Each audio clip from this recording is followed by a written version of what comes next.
guess I'm there. If all we've got is the process, fortune's given up the promise of a future for you. I see it in the way you turn from me. But what if I could see the bottom? 'Cause I've all but forgotten how to feel, how to be like one of you.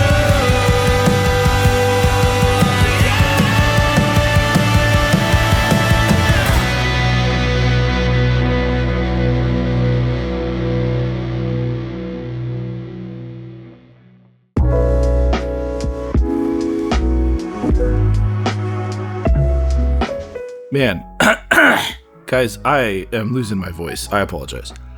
I don't know if it's the weather. The voice is a little deeper today. No, it's not because I recorded the song. That was recorded weeks ago. Sorry, Josh. You're going to have to cut out a lot of throat clearing.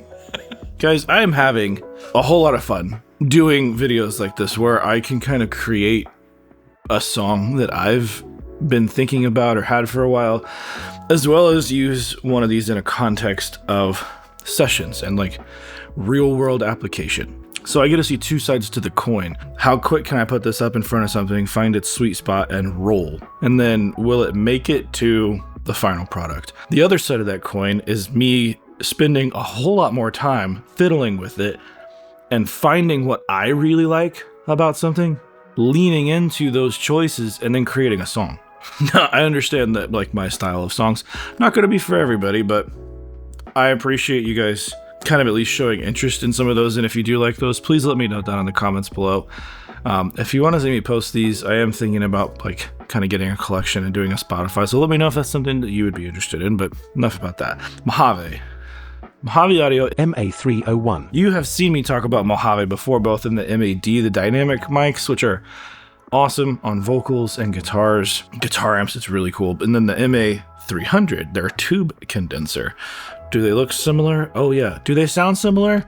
Kind of. And we can talk about that. You have a lot of the same options on this tube condenser, FET condenser. We're talking about this one today. Mojave did send me two of the MA301s. However, this is not a technically sponsored video. Take what I say with a grain of salt because I was given these mics to try, but they don't get to review a video. They don't get to see a video. Nobody's paying for a video. So my thoughts are my own as always. When I first got my set of these, it was two of them. One of them sounded really, really good. The other one, we later found out through talking back and forth with David and the team out of Mojave, something had happened in shipping. I had sent audio examples back and forth. We got these. They were great. The benefit there, being able to talk to them, was really cool. I've been a nerd about what David Royer's been doing for a very, very long time. And I've had these mics for a very, very long time. Whenever a company can allow me to do it, I love to sit with something for as long as possible because you can see it in so many different circumstances, especially when you're running a commercial space like this. I can put it up against microphones that are insanely above its price point, and I have examples of those. And not to say that this is better than other microphones, but knowing a microphone's strengths and what it's good at, even down to, well, how does an artist like that push-pull? Because that is such a big part of a singer's or an instrumentalist relationship to a microphone, is how do they respond to it in the moment? And that is going to be different for everybody. How do they like to perceive attack coming back to them? How massive is the capsule there? There's different characteristics that can happen, like with something with the Loudon Eden that just has a massively heavy capsule to something like this that is not nearly as heavy. Totally different characteristics of a microphone. Now, what I will say, and what I did not necessarily expect, was putting this up in shootouts, this would beat out some of my favorite microphones. Whereas if it were up to me, and a lot of times I leave this up to the artist, because These are their projects. And if I'm being real, I can make just about any mic work in any circumstance, but I would rather have that artist inspired in the moment to create the best performance possible. So one particular session that I can think of, I set up my Soyuz U87 FET in front of a female artist right along with this. She really liked this sound. Really liked it. I don't wanna know, I don't wanna die young. Did you lose yourself in an empty space? Filled your mind with things that made you fade. But I don't wanna know, I don't wanna know, I don't wanna die young. 'Cause I don't wanna know, The difference is that I noticed this feels very fast. The Soyuz, although it's not a clone of anything, and really neither is this, the Soyuz tends to leave more 67 smoother type of thing. This feels like more 87, and I have never owned an 87. I have used many an 87 and not been super stoked on it, and that probably is no fault to the 87, but more about how well it's been taken care of. The one that I happen to be using, or the ones that I had happened to be using at the different studios. Now, I have never gone through a session and been like, you know what, this is missing a U87. What's been super interesting is how much I've reached for this, because this is kind of David's take on what is a U87 if David Royer designed one. Again, it's not a clone of the U87. If you put this right up against an 87, you're not going to think they sound identical. It's more capturing those characteristics of what an U87 may do on a record, using them in the same circumstances as you would, like acoustic guitar, vocals, drum overheads, mid-side, room mics.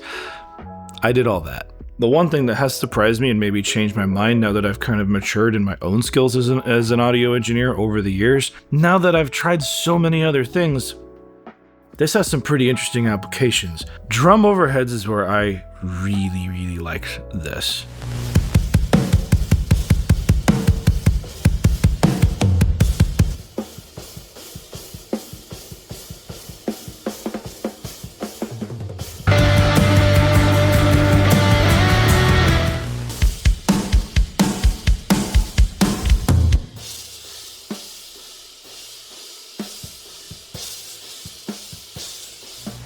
I used it on my song and drum overheads, as well as bass cabs, guitar cabs, acoustic guitar, vocals. I think that was all I recorded. I mean, basically anywhere, but I only had 2 of them, so overheads made sense for drums. And using it for rooms is super cool. You could throw it in omnidirectional, figure 8, cardioid, making it super handy. I immediately threw it up mid-side when I first got the set, and it was really cool.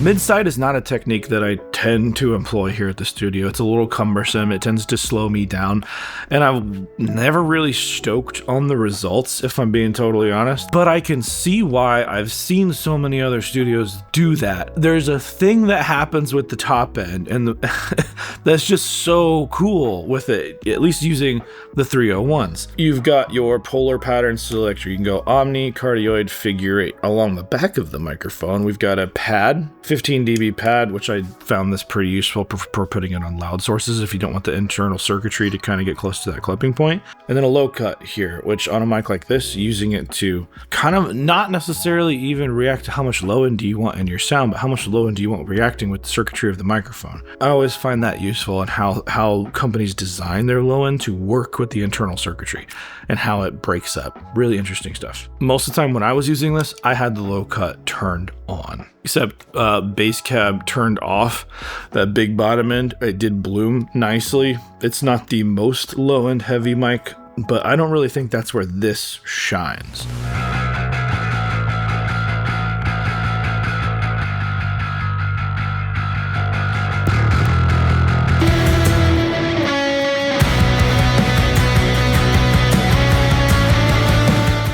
Acoustic guitar.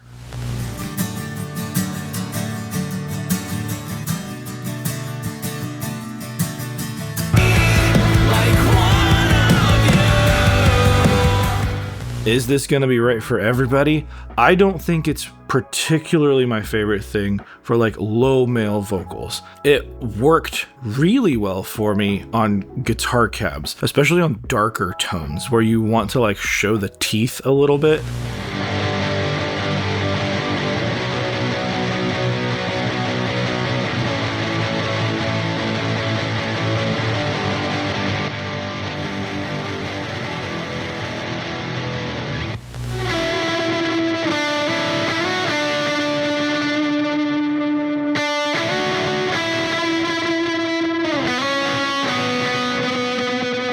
The cool part about this mic, it responds vastly different to impedances that you can offer it. Now, if you have something like a Focusrite ISA, or there's different preamps that will let you select the impedance that's being fed on the microphone. So the higher the impedance, it feels very present. It feels very natural. It's also like the loudest. The lower the impedance, you kind of get this darker, rounder thing happening. So it responds very flexibly to different impedances. So your mileage may vary on this mic, depending what preamp you're going to use it on. It's kind of a chameleon in a really interesting way.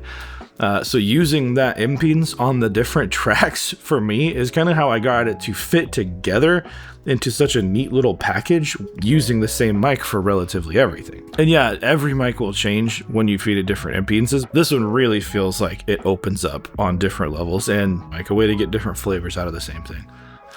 As of filming right now, $1,099. When David talks about designing the 201 and the 301, the 201, I do not have the 301. He talks about him kind of filling the same gap as a C414 and a U87. I totally get that. Those seem like the workhorses of having a studio. And if you can get even close to that sound for a fraction of the cost, this ain't a bad way to go. I put them in shootouts with just about every vocal that I could get in here, and it won a lot of those shootouts. The way it treats top end of a typically sibilant voice felt really good, at least to the artists who were singing in there. I found it pretty easy to set this thing in a mix, and if I had to pick between spending $3,600 on a U87 or $1,000, I'd go this way every single time. If you dig this video and you stuck around, go check out the video on the MA300. This thing is a monster. Catch you guys in the next one.